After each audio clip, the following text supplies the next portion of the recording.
नमस्कार मित्रों, मैं आपका दोस्त श्याम सुंदर हाजिर हूँ लेकर आज एक नई वीडियो। आज जो है वो हम चर्चा करने वाले हैं संधि के अंतर्गत जो हमने पहले 5 संधियां पढ़ी थी उसी के क्रम में आगे वाली संधि जिसका नाम है पररूप संधि।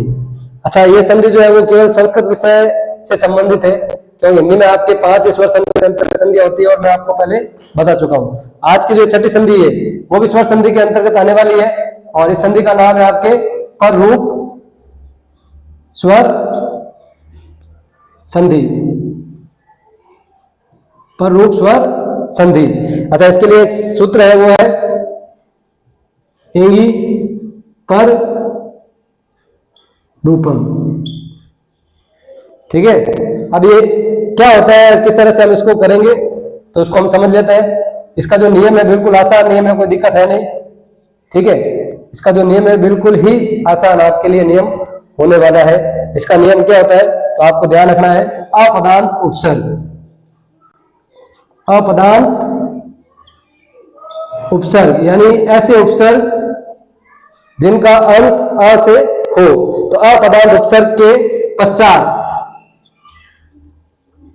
अपदांत उपसर्ग के पश्चात दूसरे पद की शुरुआत, दूसरे पद की शुरुआत, अपदांत उपसर्ग के पश्चात दूसरे पद की शुरुआत ए या ओ वर्ण से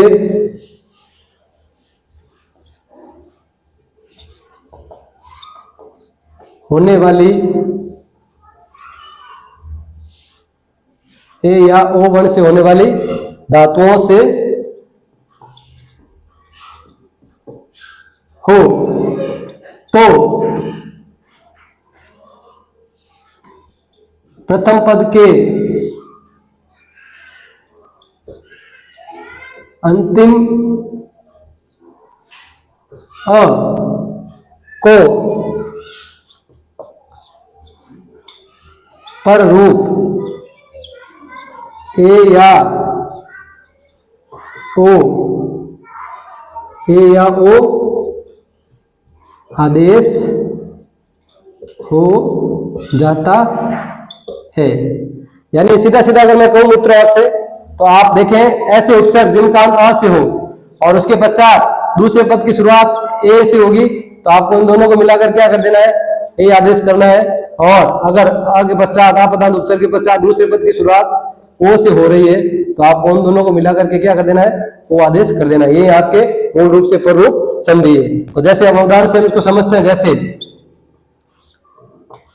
पहला शब्द लिखा मैंने इसके लिए प्र, तो प्र को जब आप देखते हैं तो प्र का जब हम पूरा देखो, प्र में आपके क्या क्या वर्ण है, तो प्र बोलने से मात्र से पता चल रहा है प र और इसके अंदर क्या मिला हुआ है अ। तो हमने क्या लिखा है इसका नियम, अपदांत उपसर्ग के पश्चात, अपदांत का मतलब क्या हो गया, ऐसे उपसर्ग जिसका अ से हो, तो अपदांत उपसर्ग के पश्चात दूसरे पद की शुरुआत, तो हमने उपसर्ग लिखा है प्र का अंत कैसे हो रहा है अ, अपदांत उपसर्ग के पश्चात दूसरे पद की शुरुआत, तो दूसरे पद की शुरुआत की हमने ए से बनने वाली धातु से एज थे, तो हमने क्या लिखा है कि अपदांत उपसर्ग के पश्चात दूसरे पद की शुरुआत ए या ओ वर्ण से होने वाली धातुओं से हो। ठीक है, धातुओं से हो तो प्रथम पद के अंतिम अ को पररूप ए या ओ आदेश हो जाता है। यानी कि अगर आ के पश्चात ए है तो उसको ए आदेश हो जाएगा और अगर आ के पश्चात ओ है तो उसको ओ आदेश हो जाएगा। तो उदाहरण स्वरूप हमने लिखा प्रधन ए जिते, तो अ और ये ए मिलकर के क्या बनेगा, ए जो वापस पा में मिलेगा तो इस तरह से पूरा पद आपका क्या बन जाएगा, तो ये हो जाएगा प्रेजते। बिल्कुल आसान है मित्रों, कोई दिक्कत है नहीं। इसी का एक दूसरा उदाहरण देखें, प्रधन एस्यति, बिल्कुल सिंपल सा नियम है कि अपदांत उपसर्ग के पश्चात दूसरे पद की शुरुआत ए से हो रही है तो आपको और ए को मिलाकर के ए कर देना है। अच्छा, ये आप देखें, ये वृद्धि संधि का आप कह सकते हो एक प्रकार से विकार है। ये पररूप जो संधि है वो वृद्धि संधि का एक प्रकार से क्या बता रही है, विकार बता रही है। जहां हमने पढ़ा था आगे पश्चात ए आए तो उसको ए आदेश कर देना है, वहां पे ये इसका विकार उत्पन्न बता रही है, भाई ये ऐसा इसमें नहीं होगा। कब नहीं होगा, जब आपके पहले पद का अंत किससे हो, अपदांत उपसर्ग से हो, यानी ऐसे उपसर्ग जिसका अंत आ से हो और उसके पश्चात ए या ओ से बनने वाली धातु से शुरुआत होती है तो उनको पररूप, यानी ए है तो ए आदेश हो जाएगा और ओ है तो ओ आदेश हो जाएगा। तो दूसरा उदाहरण देखिए, प्राधन ए स्थिति, तो ये क्या बन गया पूरा पद, तो इससे पद बन गया आपका प्रेष्यति। ठीक है, पर रूप आदेश कर रहे हैं। इसी तरह इसका तीसरा उदाहरण देखें, उपधन औषधि। तो देखिए इसमें क्या लिखा हमने कि उप, प में फिर से क्या है, उप जब आप देख रहे हो तो उप पे आपके प में क्या है, आ है, अपदान उपसर्ग है, बिल्कुल उप। उसके पश्चात दूसरे पद की शुरुआत औषधि की ओ से हो रही है, तो इसमें आगे पश्चात वो आएगा, उसको क्या आदेश कर देना है, वो आदेश कर देना है। ठीक है, क्योंकि ये वृद्धि संधि का विकार है, तो क्या बन जाएगा पद, तो हो जाएगा उपौषधि। ठीक है, एक मित्रों कई बार परीक्षा में, कंपटीशन एग्जाम में भी ये पूछ लिया जाता है, ध्यान रखना आपको कि मनस धन ईशा, तो ये पूरा पद क्या बन जाएगा, तो ये पूरा पद बन जाएगा मनीषा। ये भी इसी का ही एक उदाहरण है। और एक पद इसका और है जो कई बार परीक्षाओं में पूछ लिया जाता है, वो है पतत धन अंजलि। पतत धन अंजलि से क्या बन जाएगा पूरा पद, तो ये बन जाएगा पतंजलि।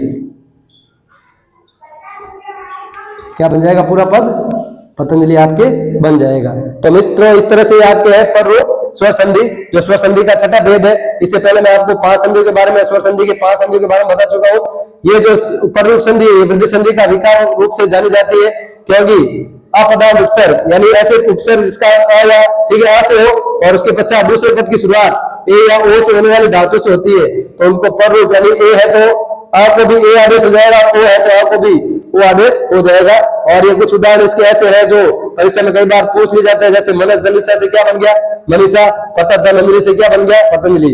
ये भी आपके पर रूप संधि के उदाहरण के अंतर्गत आते हैं। ठीक है मित्रों, अब स्वर संधि के अंतर्गत 2 संधियां और रह गई है, जिनमें से एक मैं आपको बताऊंगा और एक अंतिम जो प्रकृति भाव संधि है उसको मैं आपको बताने की जरूरत नहीं समझता हूँ, वो एज इट इज जैसी होती है वैसी लिख दी जाती है, और 10वीं के अंतर्गत उसको बताया भी नहीं जाता है। तो 10वीं के अंतर्गत आने वाले प्ररूप जो संधि है स्वर संधि के अंतर्गत, वो छठी संधि मैं आपको बता चुका हूँ। इसके आगे वाले वीडियो में मैं आपको 7वीं संधि के बारे में बता दूंगा। तब तक धन्यवाद। आप मेरे चैनल को सब्सक्राइब करें, लाइक करें और जितना हो सके अधिक से अधिक शेयर करें। धन्यवाद, बहुत बहुत धन्यवाद।